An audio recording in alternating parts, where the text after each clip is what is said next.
Okay, well, let me begin with two things. First of all, we have one government.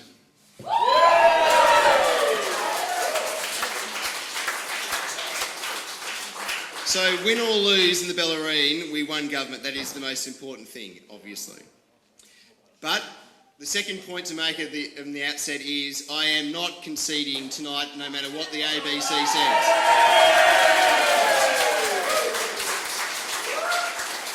And let me tell you why. We have 21 booths counted, 583 votes we're behind. Now that does not include, and wait for this figure, the 8,500 people that voted at pre-poll in Ocean Grove, and believe you me, we won that very comfortably.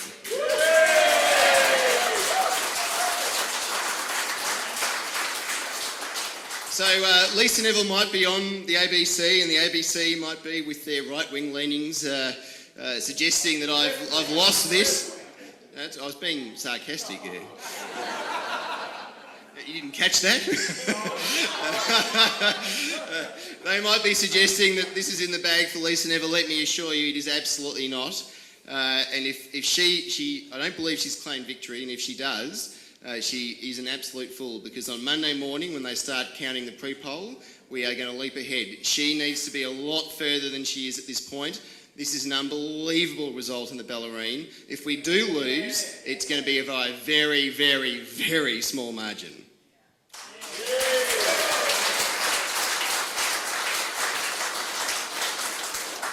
So thank you.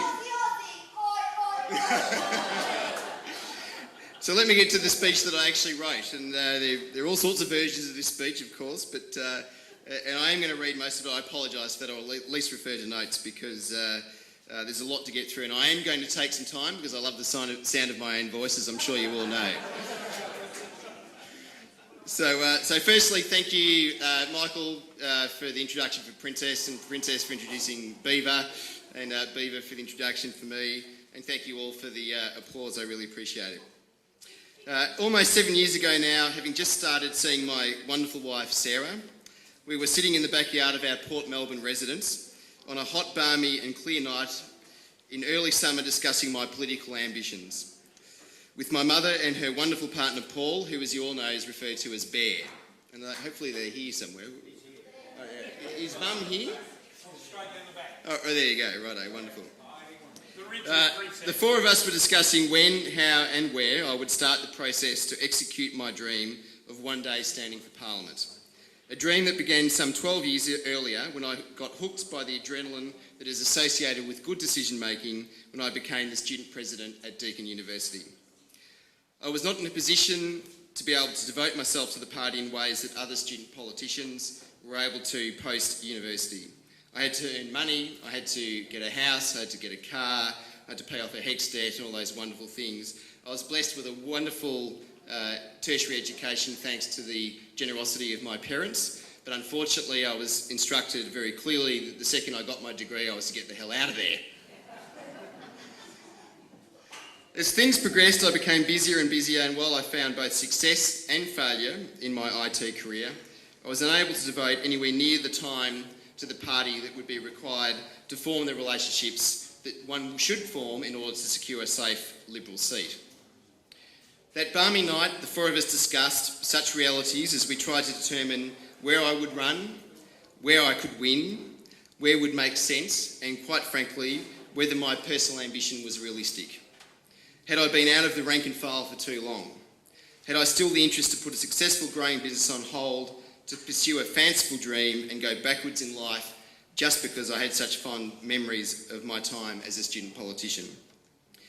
After many hours of discussion, it was clear that there was one seat with massive potential that had just become a safe Labor seat that was worthy of exploration, and not just because my parents lived in St Leonard's, and our family had grown up holidaying in the Bellarine, and while I was not born and bred in the Bellarine, it was always a place I'd dreamed ending up. Turning a safe seat into a Liberal seat in 2 terms would counter my inability to take the traditional route. Having settled on that strategy and the seat of Bellarine as my option, there was but one major obstacle: to transfer from being a member at large of the to being a member of the Port Arlington branch.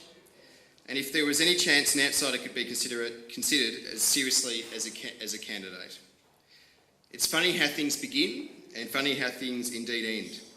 A simple email that I sent to Ray Medlock 2 years ago started a process that then led to Michael Bland, the current Bellarine chairman, and I having a wonderful lunch or a coffee at Kelp restaurant in Port Lonsdale. Well, actually, I had a glass of wine and Michael had a coffee because he was too hungover from the night before.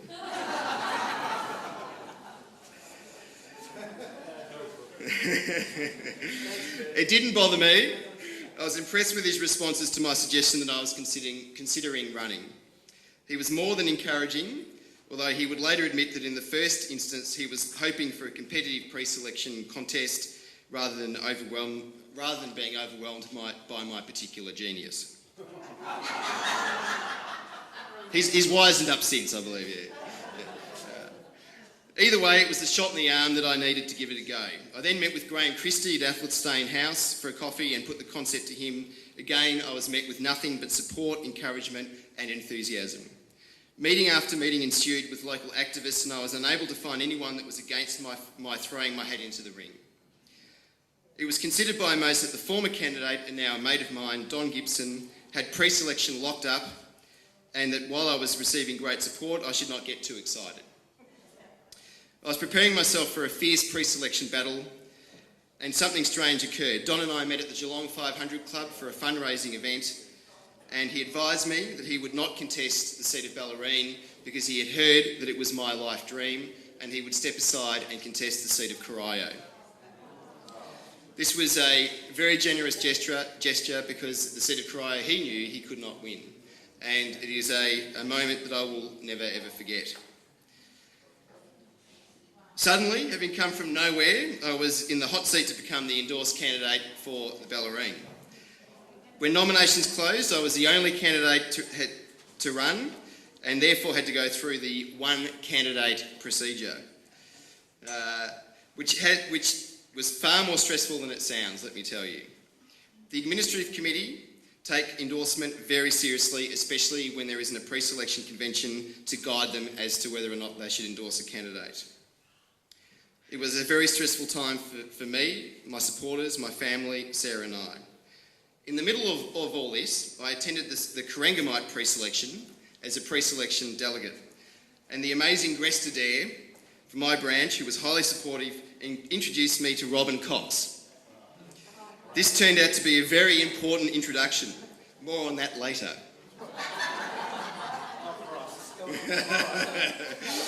I said I'd take some time. Support started to come from all quarters, and with only just a year to run before today's election, I was endorsed as the Liberal candidate for the Bellarine by the Admin Committee, having satisfied the strict criteria that they set. We held a party to celebrate, and within days I held a press conference in Port Lonsdale to announce my candidacy. The speech I delivered was posted on the website, which was launched the same day, and within hours a movement had begun. The Liberal Party was taking the Bellarine seriously. No matter what I had been told or dreamed of, none of us anticipated the significance of what was about to occur. Sarah and I had been told that a few days a week would be sufficient. Raise a few dollars, kick in some more of your own, and she'll be right, mate. 12 months on, and we now know precisely how significant the investment actually is. Let me give you some statistics. 11,600 kilometres travelled in the campaign car alone. 196 nights separated from my wife. $164,000 raised and spent. 276 speeches delivered. 758 community meetings conducted. 311 media releases cleared.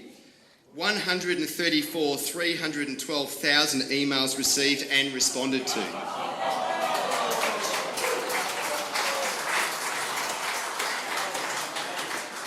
29,147 phone calls received and returned. 700 supporters involved. 9 viral infections. Thank you. I love shaking hands with the community. And 0 days off.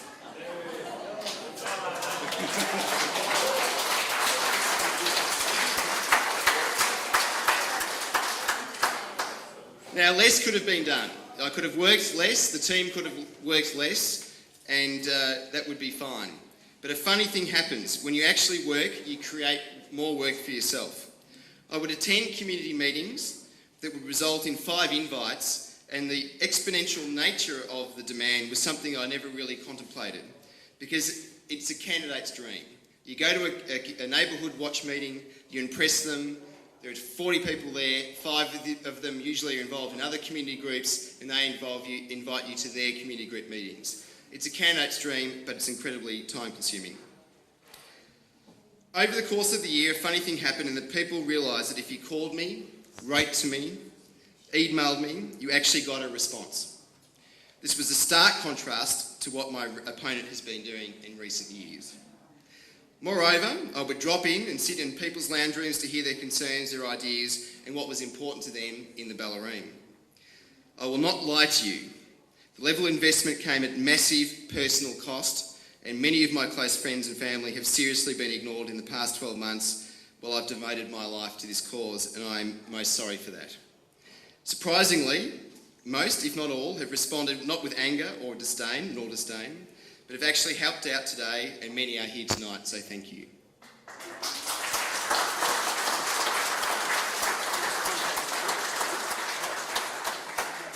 So the inevitable question is, was it worth it? The answer is, absolutely.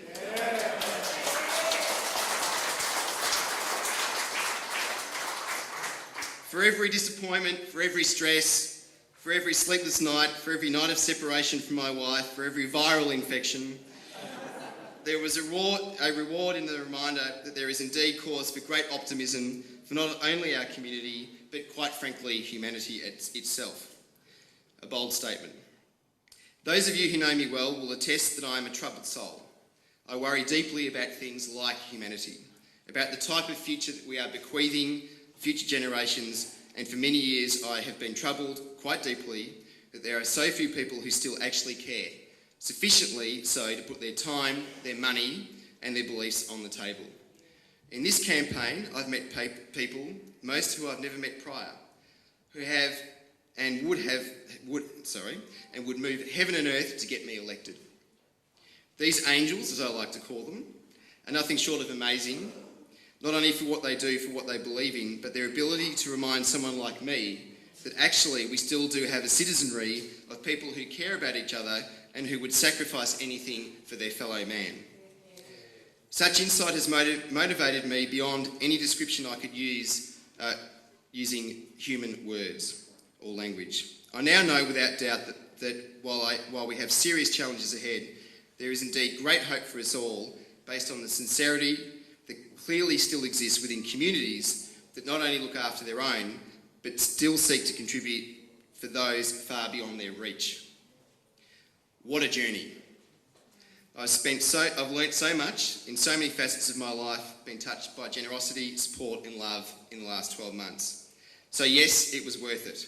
And I would do it again without a moment's pause of consideration.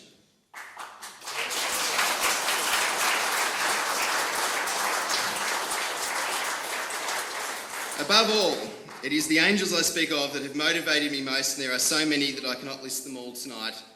A few require special note, however. I've already referred to Gresta Dare and Ray Medlock for their extraordinary efforts, counsel and guidance, but I'd like to pause now to applaud the incredible gift that these 2 incredible, wonderful women have given to my life and my campaign.